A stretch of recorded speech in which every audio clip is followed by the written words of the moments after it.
There is a matter of temporal business that I wish to lay before this conference, and I embrace the present opportunity to do so.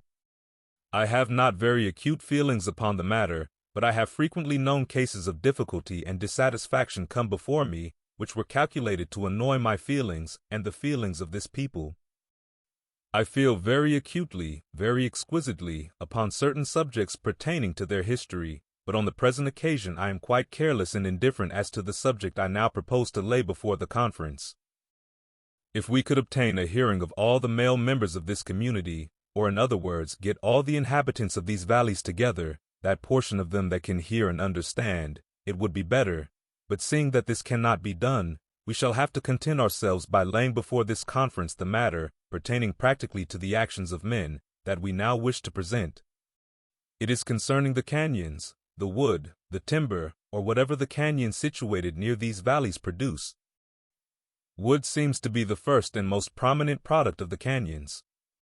The situation of them is too well known to make it necessary for me to offer a description. I believe that there are some acts performed in these canyons of which the actors are ashamed, and they would rather I would pass over these points and the hard words they have made use of. They would much rather have them forgotten by all who have a knowledge of what they have done and said in the canyons. There are a great many whose experience exceeds the experience of Brother Hyde in this matter. His short experience, he says, teaches him that if he had the power in his hands, he would decree that all men who go into the canyons for wood and timber should be saved.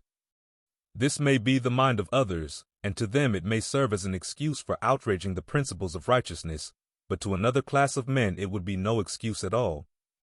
I believe it would be just as necessary for the boys, when they have mounted their sleds on the top of the hill, to curse and swear and fight and quarrel, while they are riding down with all ease and without any trouble, as it would be to curse, swear, and fight while drawing their sleds up the hill to enjoy another ride. You know, boys enjoy themselves very well while their sleds are traveling down the hill at a great speed. It is hurrah with them, and all is right, but in dragging their sleds up the hill, they fall down sometimes, and bump their heads, and bruise their knees against the hard snow, and they have no sooner recovered their foothold than down they go again, and so they get into confusion. Now it appears to me to be just as necessary for them to quarrel in riding down the hill, as it is for them to quarrel in drawing their sleds up the hill, as for any good it accomplishes in either case. It is an uphill business to go into these canyons and get wood, to say the least of it. If I am able to present what I would like to present, and what I have previously had in my mind, and exhibit it in a few words and in its true colors, I believe an expression upon it from this conference will have a salutary influence upon the community. That is my opinion, and the reason why I now present the subject before you. I will call upon my brethren who sit here to let their past experience answer a question, or perhaps more than one. Are you not dissatisfied, and is there not bitterness in your feelings, the moment you find a canyon put in the possession of an individual, and power given unto him to control the timber, wood, rock, grass, and, in short, all its facilities? Does there not something start up in your breast that causes you to feel very uncomfortable? You may be ready on the right and on the left to say, "No, I am not aware that it affects me any." This may be the case with a few, but while we find one here and another there of that class, do we not find multitudes of the other class that would be very irritable upon that subject, a facsimile of a roily fountain much disturbed, or like the troubled sea that casts up mire and dirt? Why I judge the matter in this light is because of what I have learned previously to this day, concerning the real feelings of the majority of the people touching this matter. There were a few instances, some 2 or 3 years ago, of the Legislative Council assigning canyons to individuals. Now it is in the hands of county officers to dispose of such matters. Are the people satisfied with these assignments? They are not. Could they be satisfied were they placed under different circumstances in relation to this matter? They could. Have we power as a people to introduce an order of things that will give general satisfaction? I will say that it depends altogether upon circumstances. It can or it cannot be done, just as the people please. I will relate a few circumstances or incidents that have taken place here, but I will not name particular places, nor individuals. Mr. B goes into the canyons without any leave or license, and without even asking for a grant. He makes his way up a canyon and finds on each side of him both firewood and fence poles. He climbs the mountain for 2 or 3 miles, works a road, and gets to the timber, poles, and wood at an expense of from $100 to $500. He commences to get out poles and keeps his men in teams laboring there from day to day. Now how long will he remain there before news will come into the city that Mr. B is getting timber and poles at such a point, and that it is a most excellent chance there? Well, some of the citizens will say, has Brother B worked a road up there? Yes. Can we get up with a team? Yes. Then let us go and get some wood and poles. How long would it be before the eyes of a portion of the community would be turned directly to that spot? How long would it be before they would go to the very place where Brother B's road branches off from the main road and go up the mountain? Of course they could see no other track than where Mr. B was getting out his wood and get poles, wood, and timber. They would not stop to look on the mountains around them and make new roads for themselves. No, they can only get wood, poles, and timber where Brother B is getting them, after he has been at the trouble and expense of making a road. When they find Brother B there, he says, "You cannot come into this canyon, for I have worked the road myself to facilitate the getting of my wood and poles here." Another person comes along with 20 or 30 wagons. Mr. B says to him, "Look yonder, there is plenty of timber, and as easy to get at as this that I call my own." Friend H replies, "But I will be damned if I don't get wood where you get it." Mr. B says, "And I'll be damned if you do go there." This is the language of men who sit here before me today, and so near me that I could put my hand upon them. They go up in the canyon, and there quarrel with each other. Let friend S once pass by the road that Mr. B has made, and he may go on up the canyon 10 miles, surrounded with wood, and not get a stick of timber, for he and friend H, with his train and others, never can see and understand how they can get poles in any other place than where friend B has made a good road leading to where he gets his. Is this so? You elders of Israel will go into the canyons and curse and swear, damn and curse your oxen and swear by him who created you. I am telling the truth. Yes, you will rip and curse and swear as bad as any pirates ever did. Suppose these characters do as the old Quaker did when he whipped the man. He took off his coat and said, "Religion, do thou lie there until I whip this man." The boys, or many of them, who go into the canyons with wagons and teams, do the same. They lay down their religion at the mouth of the canyon, saying, "Thou lie there until I go for my load of wood." I expect, in all probability, it was the case with Elder Hyde, for he never would have thought that he ought to be saved for going into the canyon once, if he had had his religion along with him. I do not wish to say much upon this subject. I am not spirited in it, nor do I care much about it. I want to show to this community a plan by which these matters of business transactions can be brought to some kind of a system, to the better accommodation of the public. We will suppose, when strangers come to these valleys, that they find land offices, canyon offices, timber offices, and sea. They enter and walk up before the clerk in the office and inquire what facilities there are to get a living here. Out steps the landlord and says, "This valley and all the canyons belong to old General Harris and to his heirs after him. That valley over yonder, Utah Valley, belongs to old General Wolf's heirs, and there's another valley that belongs to another man, and I am here as the guardian of these heirs to all this property. I am here to dispose of it." "We want to settle here," say the people. "Can we get any land?" "Oh, yes," the landlord replies. "Lift up your eyes to the right and to the left. Do you see the grass?" "Yes." "Do you see the lovely streams that gush from the mountains?" "Yes." "Do you see this vast prairie before you?" "Yes." "Look at the soil. It is rich and productive. We do not have winters here, as you do in the eastern countries, but your cattle can feed in these mountain valleys both winter and summer." The landlord says again, "Lift up your eyes and look. This wood, land, and the grass that you see growing, and all these valleys with all they contain, you are freely welcome to. Go now, lay out your city plots and your farms, dig your ditches, and turn the streams whithersoever you will, for to all this you are welcome." Would they not think he was one of the finest men that ever was? Would they not love such a landlord? The people inquire again, "What chance is there here for getting wood?" "Oh," says he, That is another thing. I will talk to you about that. We wish to know if we can get wood here to burn, to cook our food with, and to keep our houses warm, and upon what terms. Says the landlord, my hired servants are up in the Red Butte Canyon, or they may be in Canyon Creek Canyon, or over in the West Mountains. I have got servants, and plenty of wood. This you can have on certain conditions. What are your conditions, good landlord? These are my conditions. You must take your teams into Red Butte, where you will find a gate, and a man living there. To him you will have to pay 25 cents for getting a load of wood. But how is the road after you get through the gate? Oh, it is a good road, and the wood, timber, rock, and everything else are first rate, and now you go and get a cord of good wood for 25 cents. Or you may go to the West Mountains. There the canyons are all prepared for you, the roads are made, and I keep men there to see that they are kept in good repair, and all you have got to do is to pay 25 cents for the use of the road. What would be the feelings of this people under such circumstances? Do you suppose they would feel as those do that have kept up a continual quarreling, murmuring, and bickering, and have given way to wickedness?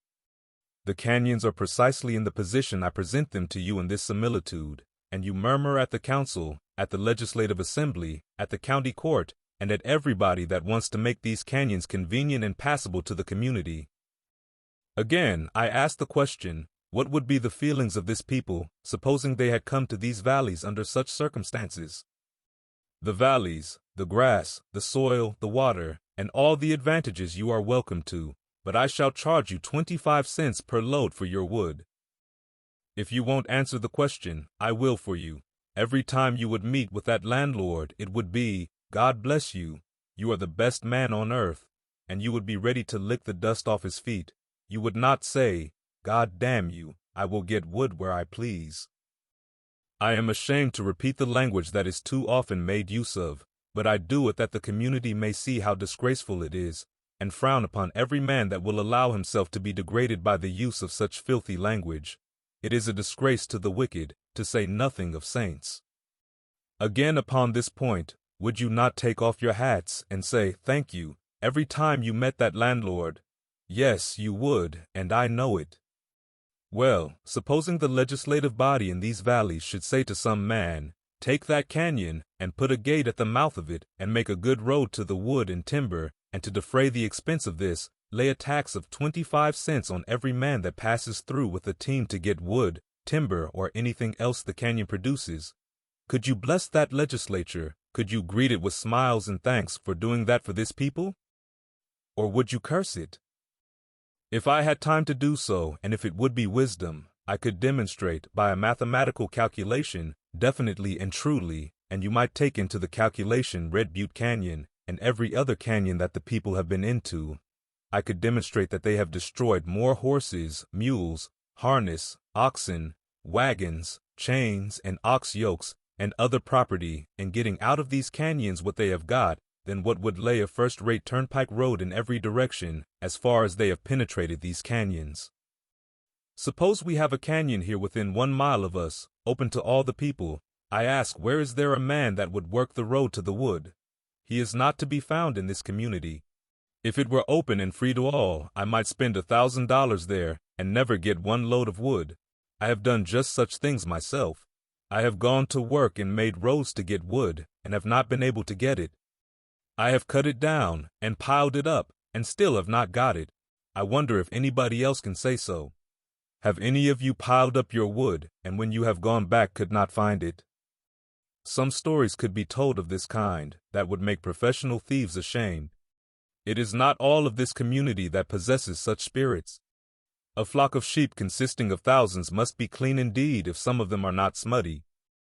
This is a large flock of sheep that have come up to these mountain valleys, and some of them have got taglocks hanging about them, or in other words, there are those that will do what you have heard exhibited to you today. What shall be done with sheep that stink the flock so? We will take them, I was going to say, and cut off their tails 2 inches behind their ears. However, I will use a milder term and say, cut off their ears. But instead of doing this, we will try to cleanse them. We will wash them with soap, that will come well nigh taking off the skin.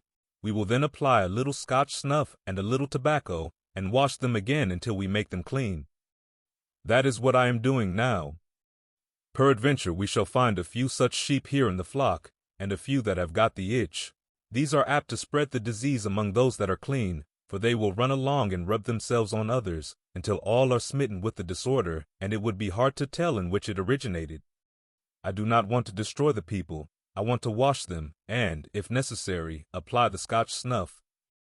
If this community would let any man of sense, of calculation, of a good mind and judgment, sit down and make his calculations with regard to their getting wood out of these canyons, they would see the advantage of taking the course the legislature has marked out so clearly that this whole people would speak out boldly and say, "You men having authority, look up every canyon in these valleys, and put them in the possession of individuals who will make good roads to the timber, that we may get there without breaking our wagons, or without breaking our limbs, destroying our property, and endangering our lives."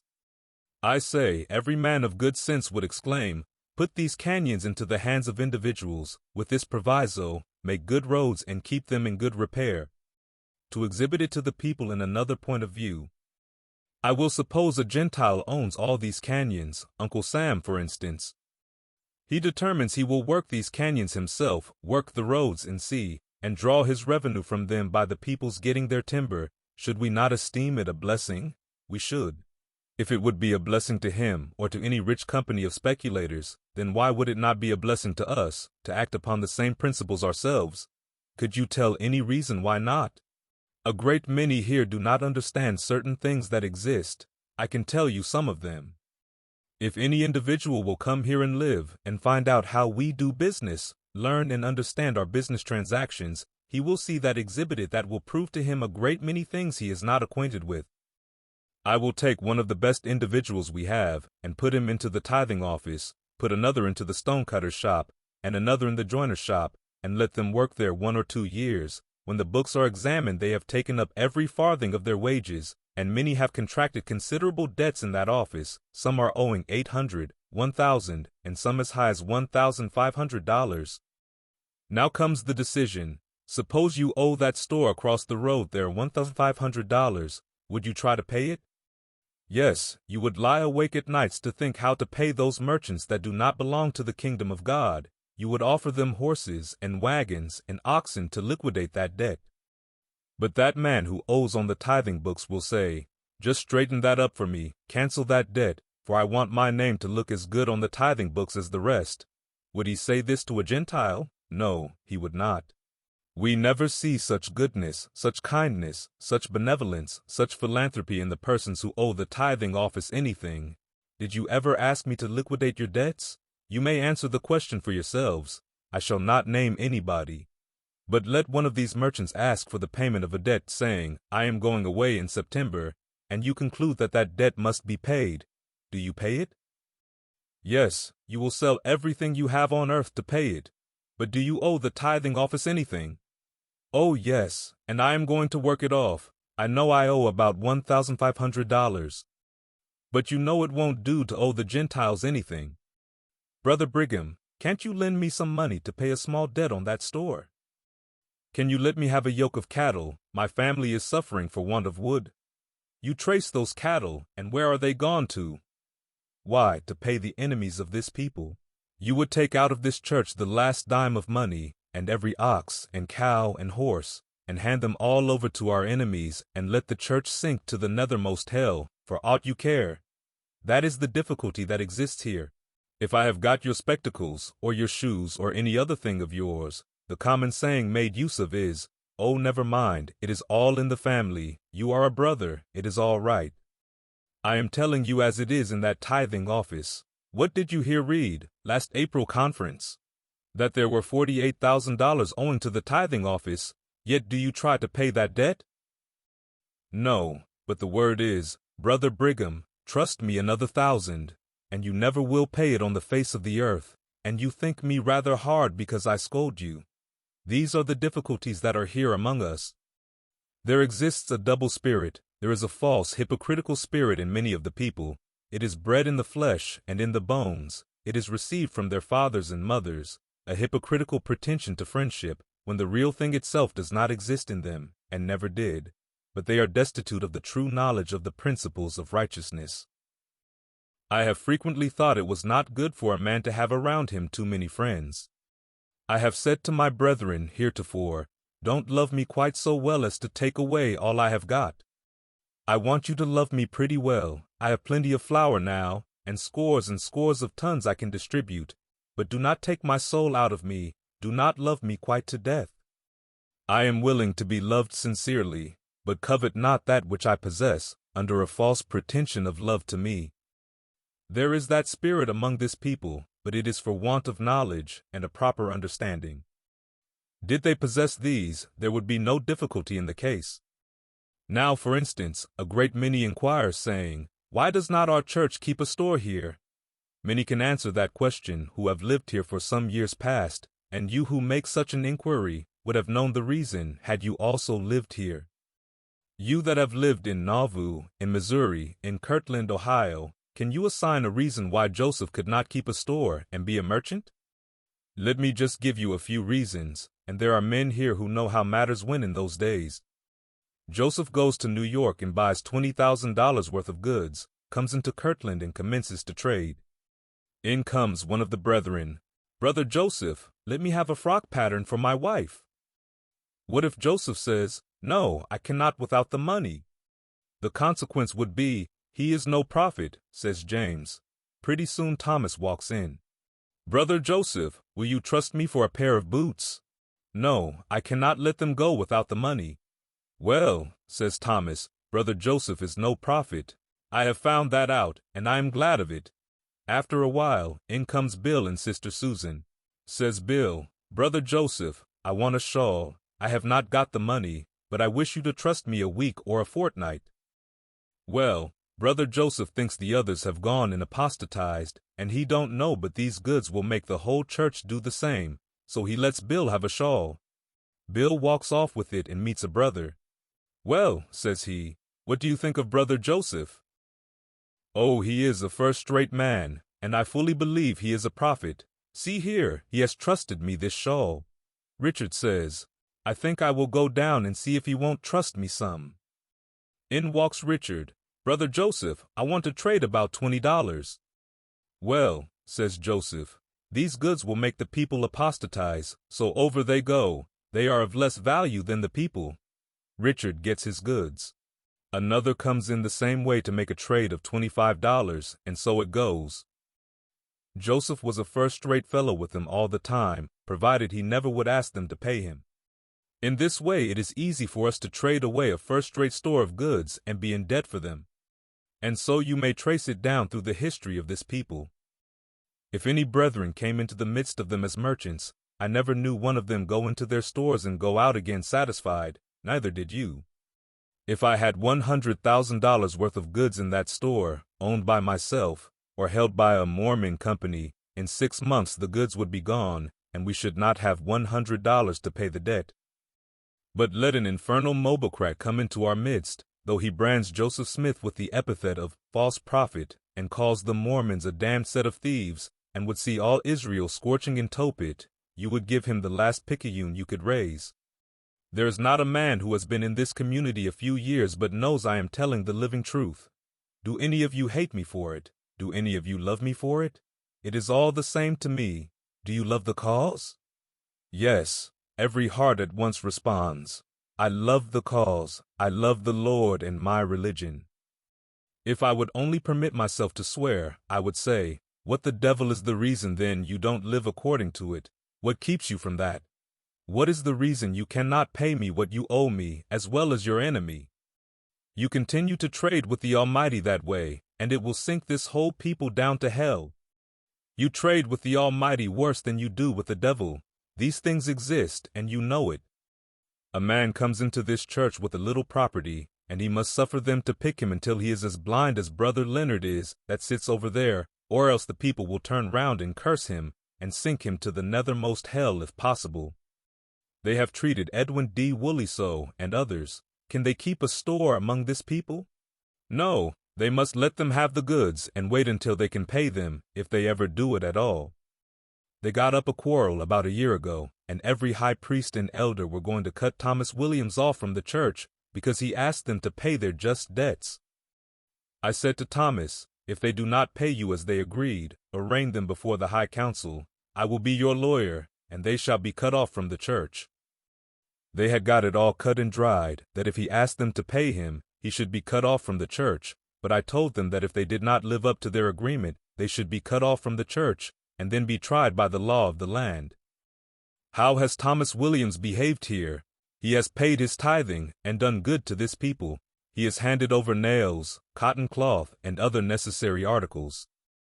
When he brings in his goods, he pays his tithing on them honorably, yet he can be abused, and it is so with every man who comes into the midst of this people with goods, unless he pays them out at random to Tom, Dick, and the devil. Latter-day Saints cannot keep a store of goods, because they will not act as Latter-day Saints, but they will sustain their enemies. How much do you suppose you have paid into these Gentile stores within 4 months? Can you give a rough guess? I can tell you, if you do not know, for I know something about it. You have paid to them $300,000 within the last 6 months. The brethren think that we are very hard with them if we ask for a little tithing.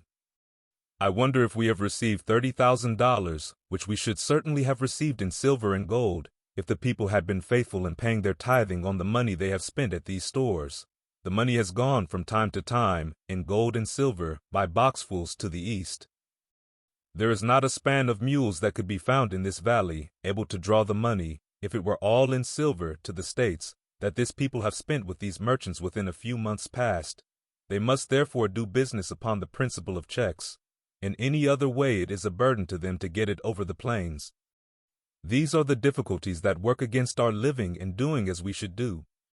I will now go back and say to all the inhabitants of these valleys, if I had the power, and the people were willing to subscribe to that which would do them good, I would look up all the canyons containing wood and other facilities, put gates at the mouths of them, have good roads worked in them, so as to make the wood and the timber easy of access, and make the people pay for the roads and the keeping of them in good repair. If I was a Gentile, and I owned these canyons, and should make such a proposition, it would be so that I could hardly get down to this meeting house without someone crying out, I move that we give that gentleman a vote of thanks. Another would second it, for that is certainly a Gentile of the first class. I make these motions to show this people how disgraceful it is.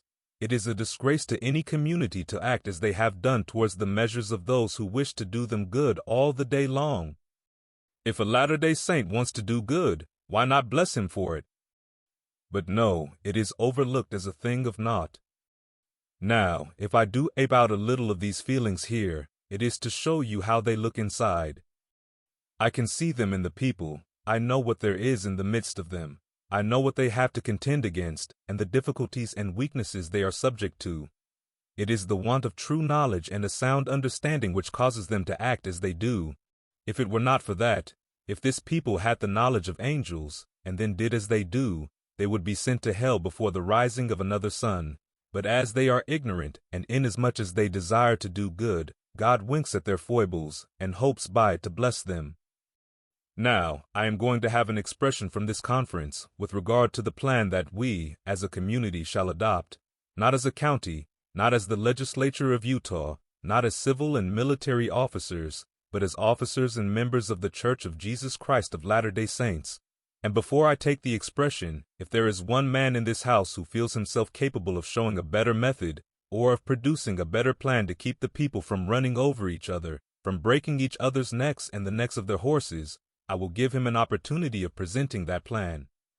In the first place, the feelings of individuals are, what advantage can I get by introducing this plan? I wish you to remember that all I can get by it is, to protect you against running over and trying to kill each other. We do not own the canyons, but the plan is, let them go into the hands of individuals who will make them easy of access, by paying them for their labor. Before I take an expression, I want to see if there is a man that can rise up and propose a better plan than I propose, which of course would be to our advantage to adopt in preference to mine. I have talked long enough upon this matter.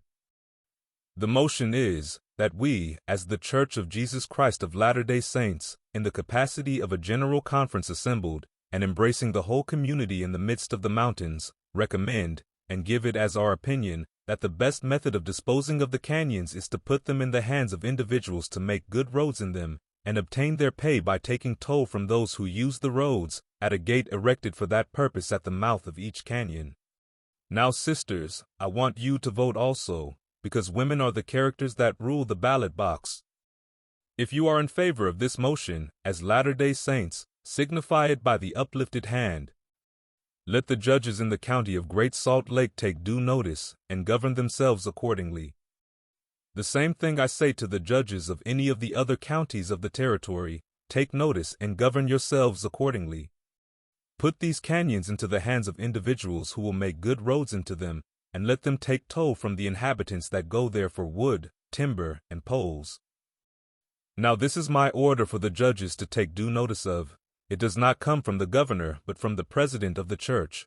You will not see any proclamation in the paper to this effect, but it is a mere declaration of the president of the conference. Let these things go out to make the people satisfied, and feel contented to have the privilege of getting wood without breaking their necks and destroying their teams. I want to occupy a few moments more and talk about our contemplated temple. It has been moved, seconded, and carried by this conference that we build a temple here of the best material that America affords. If this is done, it will have to be built of platina, and I do not know that there is any of it to be got in this territory. It is purer, stronger, and is every way a better metal than pure gold. If we cannot get the platina, we must build a temple of pure gold.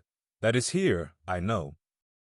But if the conference want us to build a temple of pure gold, they will have to put into the tithing store something besides old half-dead stinking cows and old broken-kneed horses, or if they even put in all the good cattle they possess, will it build a temple of gold, of silver, or of brass? No, it will not. I am inclined to offer a chemical argument with regard to the material for building a temple in our present circumstances. The best materials I have mentioned, probably. Iron might be better than stone. The time will come when the Lord will bring for brass gold, for iron silver, and for stones iron, and for wood brass, to beautify his sanctuary, and make the place of his feet glorious. That will be, but it is not now. I thought, when I was at Iron County and saw the Iron Mountains, that the iron was actually come instead of stone. But for the chemical argument touching the material for the building of a temple in this city, it has been proposed that we send to San Pete to get the rock.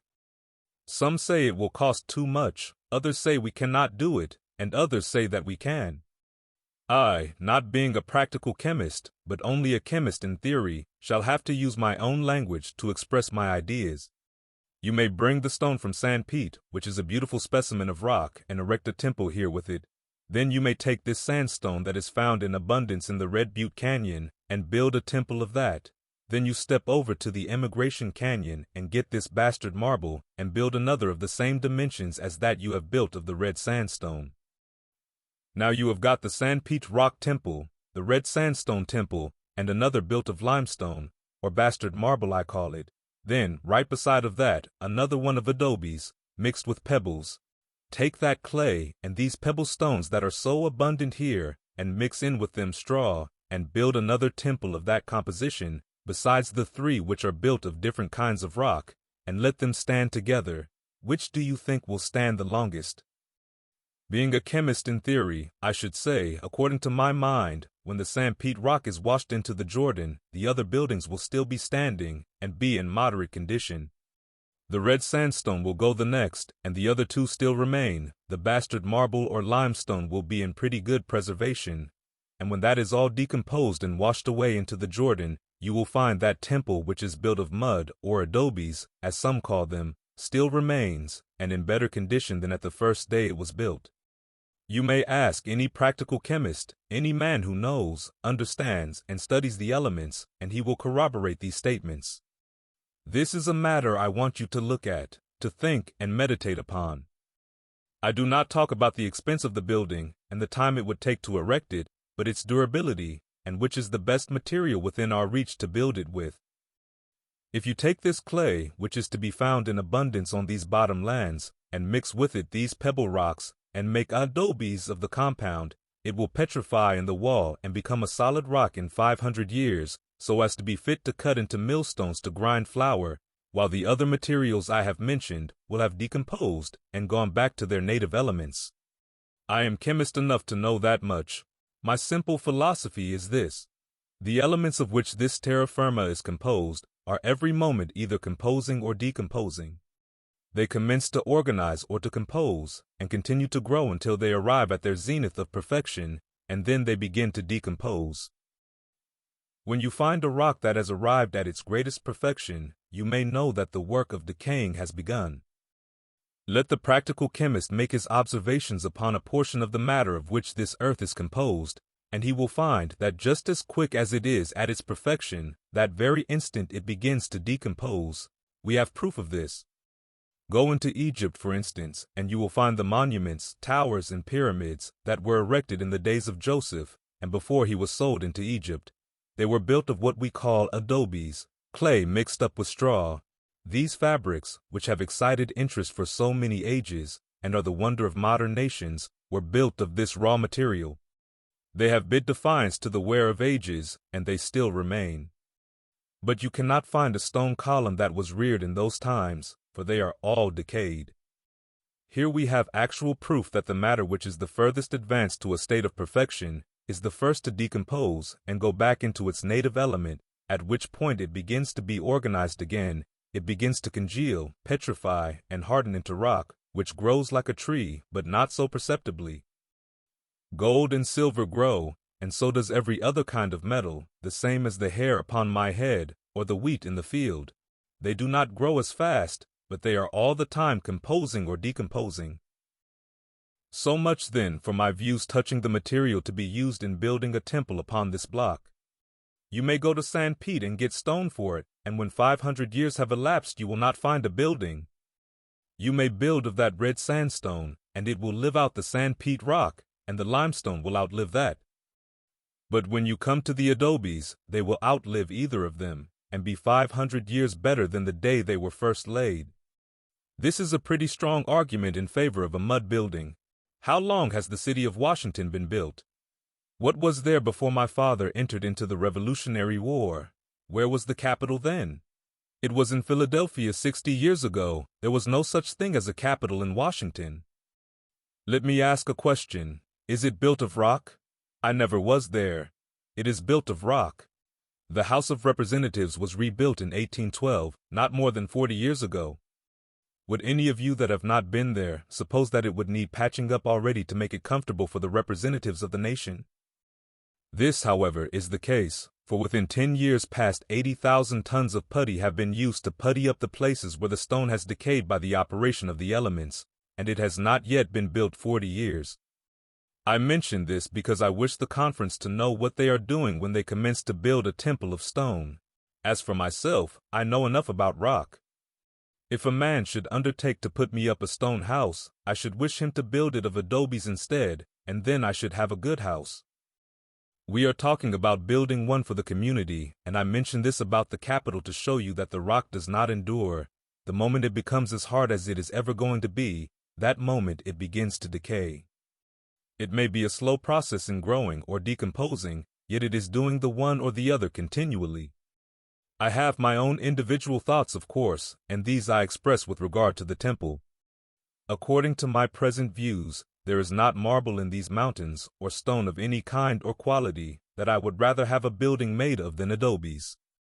As for the durability of such a building, the longer it stands the better it becomes. If it stands 5,000 years, it increases in its strength until it comes to its highest perfection, before it begins to decay. What do our Mormon boys say about trying to dig into one of those old Catholic cathedrals that are now standing in California? They say they might as well have undertaken to dig through the most solid rock you ever saw, as to dig through those adobe walls. Do you think they are decaying and falling down? No, they are growing better all the time, and so it is with the houses we live in. If they have good foundations, these houses that we live in will be better when they have stood 50 years than they are at this day. I will not say that it is so with a stone house, or with a brick house, for when you burn the clay to make brick, you destroy the life of it. It may last many years, but if the life is permitted to remain in it, it will last until it has become rock, and then begin to decay.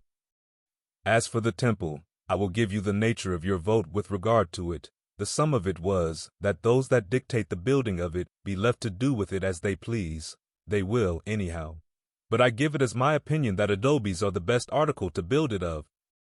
I do not fear the expense, neither do I care what you build it of. Only when it is built, I want it to stand, and not fall down and decay in 20 or 30 years, like Brother Taylor's one would, that he was giving an exposition of, that when we go within the veil into the heavenly world, we need not be ashamed of it, but when we look down upon it, it will be of solid rock. But if it is built of sandpeat rock, when he looks down to see it, he will find it ain't there, but it is gone, washed into the Jordan. It cannot remain, it must decay. May the Lord bless you. Amen.